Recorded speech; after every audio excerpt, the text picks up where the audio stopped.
네, 시청자 여러분 안녕하세요. 친절한 울닥터 시즌2 두 번째 시간입니다. 다들 집에 비상약 하나씩 가지고 계시죠? 이 비상약 중 빠지지 않는 게 이 소화제인데요. 다들 한 번쯤은 소화불량 때문에 불편했던 경험 있으실 겁니다. 일시적이면 다행이지만 안타깝게도 건강을 위협하는 암의 신호일 수 있는데요. 먹고 마시는 즐거움을 빼앗고 삶의 질을 떨어뜨리는 위암. 친절한 울닥터 울산 4대암 특집. 시즌2 그 두 번째 시간으로 위암에 대해서 이야기를 나눠보도록 하겠습니다.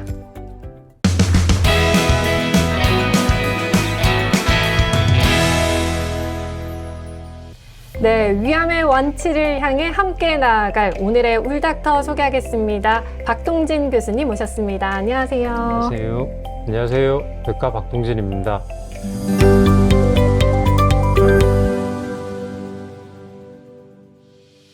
친절한 울닥터 울산 4대암 특집의 두 번째로 위암편에 출연하게 되어 영광입니다. 여러분들이 위암에 대해 궁금한 점들을 최대한 해소해 드릴 수 있는 시간이 되었으면 좋겠습니다. 네, 오늘 교수님과 함께 위암에 대해서 자세하게 알아보도록 하겠습니다. 네, 교수님, 위암은 폐암 다음으로 울산에서 많이 발병하는 암으로 알고 있는데요. 이 위암, 정확히 어떤 암인가요? 네. 위암이란 위에 발생하는 모든 악성 종양을 말하며 위선암, 림프종, 간질성 종양, 신경 내분비암, 육종 등 다양하게 있습니다. 이 중에서 위선암이 약 98% 정도를 차지하며 일반적으로 위암이라고 하면 위선암을 말합니다. 위암은 위의 점막에서 발생해 진행하면서 점막 하층, 근육층, 장막 하층, 장막층으로 침륜해 들어가게 되고 외부 장기로 전이될 때 주변 림프절을 통해서 전이가 됩니다. 위암으로 진단된 경우 림프절 전이에 관계없이 점막층이나 점막 하층에 국한된 종양을 조기위암이라고 하고 근육층 이상으로 침륜한 경우 진행성 위암이라고 합니다. 네, 위암은 2020년 기준으로 전체 암 발생 순위에서 4위를 차지할 만큼 사실 저희에게는 다소 익숙한 암인데요.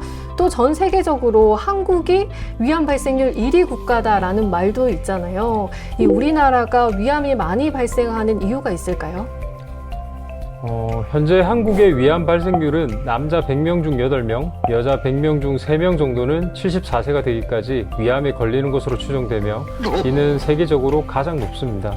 짜거나 탄 음식을 먹는 식습관이 가장 대표적인 위암 발병 요인인데 건강영양조사에 따르면 우리나라 국민의 일일 나트륨 섭취량은 약 3,500mg으로 권장량인 2,000mg을 훨씬 상회합니다. 염장식품과 찌개류를 즐기고 직화구이를 가장 즐기는 한국인에게 위암이 가장 많이 발생하는 이유는 여러 가지 요인이 있겠지만 이게 가장 큰 원인이라고 이해하시면 되겠습니다. 네, 사실 짜게 먹는 게 건강에 안 좋다는 건 알고 있었지만 위암의 직접적인 요인이라고 하니까 식습관을 개선할 필요가 있겠다라는 생각이 드는데요. 또 특히나 위암을 조심해야 하는 분들이 있을까요? 네, 위암을 더 조심해야 하는 분들, 즉 위암 고위험군은 만성 위축성 위염, 장상피 화생, 위수술 병력이 있는 경우입니다. 용어가 다소 어려우실 텐데 간단히 말씀드리자면 만성 위축성 위염은 위점막이 만성염증으로 인해 얇아진 상태이며 장상피 화생은 위점막 상피세포에 염증이 생겨 이 세포가 소장이나 대장의 점막과 유사한 세포들로 바뀌는 것을 말합니다. 이 만성 위축성 위염과 장상피 화생은 위암으로 가기 전 단계 병변, 위암의 정구성 병변이라고 합니다. 만성 위축성 위염의 경우 위암까지 진행 소요 시간은 이제 16년에서 24년이라는 보고가 있으며 장상피 화생은 위암의 발생 위험도가 10배까지 높아집니다. 따라서 이러한 분들은 정기적인 내시경 추적 관찰을 통해 잘 감시해야 되고 특히나 장상피 화생의 대표적인 원인인 헬리코박터 파일로리균 감염이 있을 경우 제균 치료를 통해 장상피 화생으로의 진행을 예방하는 것이 좋습니다. 네, 고위험군에 해당되시는 분들은 특히 더 조심하셔야 될 것 같습니다. 꼭 이런 경우가 아니더라도 속쓰림이나 소화장애 등 위장장애를 겪으시는 분들은 혹시 이게 위암의 전조 증상이 아닐까? 이렇게 걱정을 많이 하시거든요. 어떻게 구별할 수 있나요? 위암 환자의 경우 윗배가 불편하거나 속쓰림, 소화불량 같은 위장장애 증상을 호소하는 경우는 많지 않습니다. 거의 대부분의 위암 환자는 전혀 증상이 없는 경우가 훨씬 많습니다. 특히 요즘은 이제 내시경 검진을 널리 시행하고 있고 조기위암 발견이 더욱 많아졌고 대부분 아무런 증상이 없습니다.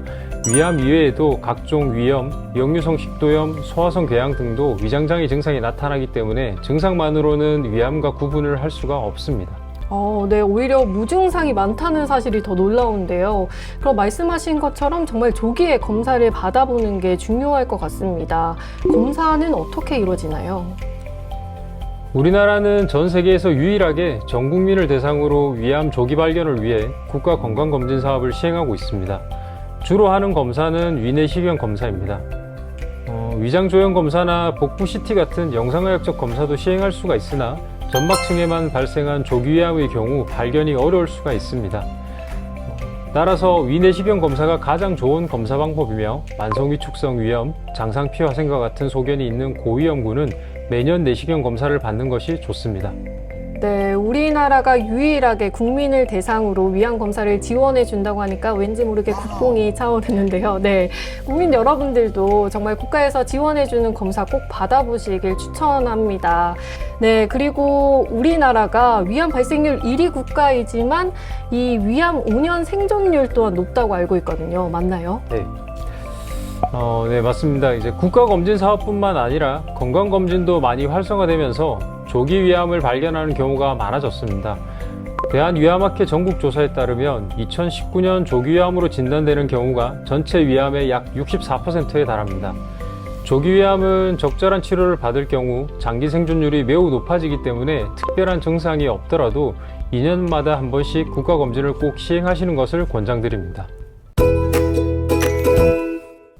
네, 지금까지 교수님과 함께 위암의 원인, 증상, 그리고 검사 방법에 대해서 알아봤는데요.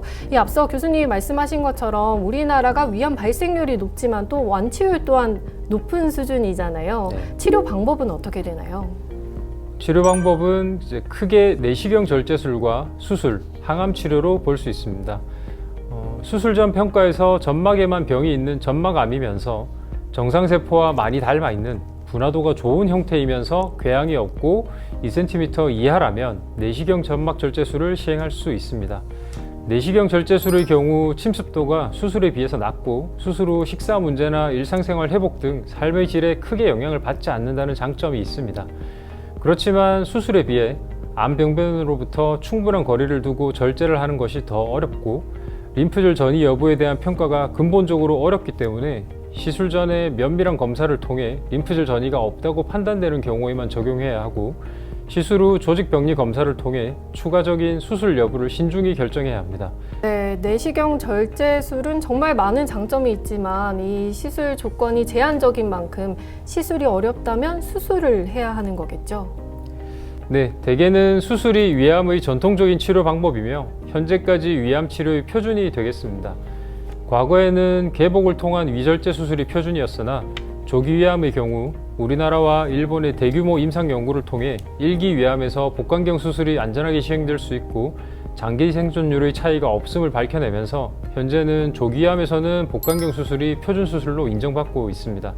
또한 복강경 수술의 단점을 극복한 로봇 수술도 활발하게 적용이 되고 있으며 기존에 5개에서 6개의 복강경 구멍을 내 시행하던 수술을 최근에는 3개로 줄이는 축소포트 수술이나 하나의 구멍만 뚫고 하는 단일공 수술도 활발하게 시도하며 좋은 결과를 내고 있습니다.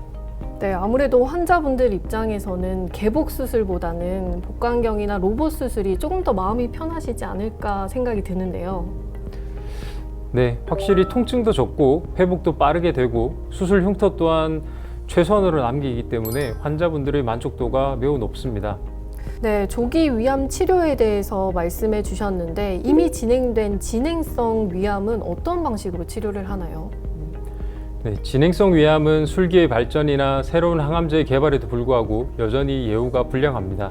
원격 전이가 없는 진행성 위암의 치료 원칙은 암병변으로부터 충분한 거리를 두고 절제를 하는 위절제술과 주변 전이 가능성이 있는 림프절을 모두 박리하는 광범위 림프절 절제술이며 보조 항암 화학요법이 시행될 수 있습니다. 최근 연구를 통해 진행성 위암에서도 복강경 수술이 안전하게 시행될 수 있음이 밝혀졌고 진행성 위암 환자들도 이제는 개복 수술 대신 복강경 수술을 통해 치료받는 경우가 늘어나고 있습니다. 수술이 불가능한 경우이거나 수술 후 병리 결과상 2기 이상의 진행성 위암으로 진단된 경우 재발이나 전이의 확률을 낮추기 위한 보조 항암 화학요법을 시행하게 됩니다. 네, 위가 소화를 담당하는 장기인 만큼 이 환자분들이나 가족분들이 수술 후에 식사를 편하게 하지 못하지 않을까 하는 걱정도 많이 하실 것 같은데요. 이 식사는 어떻게 해야 하나요? 위절제 수술 범위에 따라서 약 30에서 50% 정도 위가 남거나 전절제의 경우 전부 없어지기 때문에 위 수술을 받고 나면 소화 능력이 많이 떨어지게 됩니다. 따라서 수술 후 초기에는 소량씩 천천히 식사를 하시는 게 매우 중요하겠습니다. 소화가 잘 안 되는 음식들, 특히 섬유질이 많은 음식은 잘게 썰어서 많이 씹어서 먹어야 하고, 수술 후 초기에는 회복기이기 때문에 양질의 단백질을 많이 섭취하는 게 중요하겠습니다. 위의 크기가 작아지고 위 배출을 조절하는 괄약근이 없어짐에 따라 당도가 높은 음식물이 소장으로 급격하게 유입되고, 이 때문에 식은땀이 나거나 어지럽고 복통, 설사 등의 증상이 발생할 수 있는데 이를 덤핑 증후군이라고 합니다. 덤핑 증후군은 수술 후 1, 2년이 경과하면 많이 호전되지만 상당한 시간이 경과한 뒤에도 나타날 수가 있습니다. 덤핑 증후군을 예방하기 위해서는 소량씩 자주, 천천히 식사를 하고 고단백, 적절한 지방, 저탄수화물 섭취가 도움이 됩니다. 그리고 수술 후 한두 달 정도는 설탕이나 아이스크림 등 단순당의 과다한 섭취는 피하시는 게 좋겠고, 식사 후에는 바로 움직이지 마시고 20-30분 정도 쉬는 것이 좋습니다. 음식물이 내려가는 속도를 빠르게 할 수 있는 식사 중 국물이나 물의 섭취는 가능한 피하시고, 음료의 경우 식후 30분 정도 지나서 섭취하는 것이 좋겠습니다. 또 조심해야 할 음식 중 하나가 바로 감입니다. 위절제 수술을 받은 환자들은 남아있는 위의 기능 저하로 음식물이 배출 지연이 흔한데, 이때 감의 탄닌 성분이 위산과 음식의 섬유질과 합쳐져 단단한 돌이 잘 생깁니다. 따라서 위 수술을 받은 환자들은 가급적 감을 드시지 않거나 드시더라도 한 번에 조금씩 먹고, 탄닌 성분이 많은 떫은 맛이 나는 가운데 부분과 씨 주위 부분은 먹지 않는 것이 좋겠습니다. 네, 교수님 말씀을 듣고 보니 수술 후에 식사를 하는 것까지가 정말 치료의 한 과정이라는 생각이 드는데요. 네. 이 언제쯤 그럼 정상적인 식사가 가능할까요?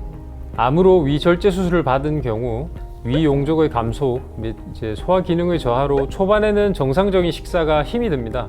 보통 수술 후 3주까지는 죽 위주의 부드러운 식사를 하실 것을 권유드리고, 대부분의 환자들은 3주 이상 지나면 원래 드시던 식사를 드실 수는 있으나 식사량은 매우 천천히 늘어납니다.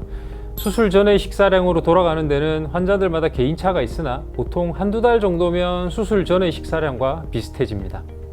네, 저는 위암 수술을 하고 일반적인 식사는 평생 어렵지 않을까 이런 생각을 가지고 있었는데, 교수님 말씀을 듣고 보니 환자분들이나 가족분들이 조금은 안심을 하실 것 같습니다. 네, 교수님, 위암을 예방하기 위한 예방 수칙이 있다면 어떤 게 있을까요? 위암의 발병 요인 중에 예방 수칙이 적용될 수 있는 건 식이 요인입니다. 현재까지 위암의 원인인자로 충분한 근거가 있다고 밝혀진 것은 술, 염장식품, 가공육 등이 있습니다. 따라서 이런 것들을 피하는 게 예방 수칙이 되겠습니다. 또한 더 많은 연구가 필요하긴 하겠으나 제한적인 근거로 비만, 흡연도 위암 발병 위험을 증가시키는 것으로 알려져 있습니다. 따라서 적극적인 체중 조절과 일정한 신체 활동, 금연 등이 위암 발생 위험을 낮출 수 있겠습니다. 네, 교수님, 마지막으로 시청자분들에게 전하고 싶은 말씀 한 말씀 부탁드리겠습니다. 우리나라는 전 세계에서 위암이 가장 많이 발생하는 나라이자 전 세계에서 위암 치료 성적이 가장 좋은 나라입니다. 전국민 국가검진 사업을 통해 무증상 조기 위암이 많아지고 이에 따라 성적이 좋은 것인데요. 그만큼 빠른 발견이 가장 중요한 병이라고 생각하시면 되겠습니다. 빠른 발견을 위해 정기검진을 꾸준하게 받으시기 바랍니다. 만약 위암이 발견되었다면 근처 가까운 병원에서 전문가와 상담하시고 가장 적절한 치료 방법을 선택하시면 되겠습니다. 네, 좋은 말씀 감사합니다. 친절한 울닥터 시즌2 두 번째 울닥터 박동진 교수님과 위암에 대해 이야기를 나눠봤는데요. 이 식습관과 밀접한 연관이 있는 위암, 건강한 식습관으로 우리에게 건강을 선물해보는 건 어떨까요? 울산 시민 모두가 건강해지는 그날까지 친절한 울닥터는 계속됩니다. 다음 편에 다시 찾아뵙겠습니다. 감사합니다.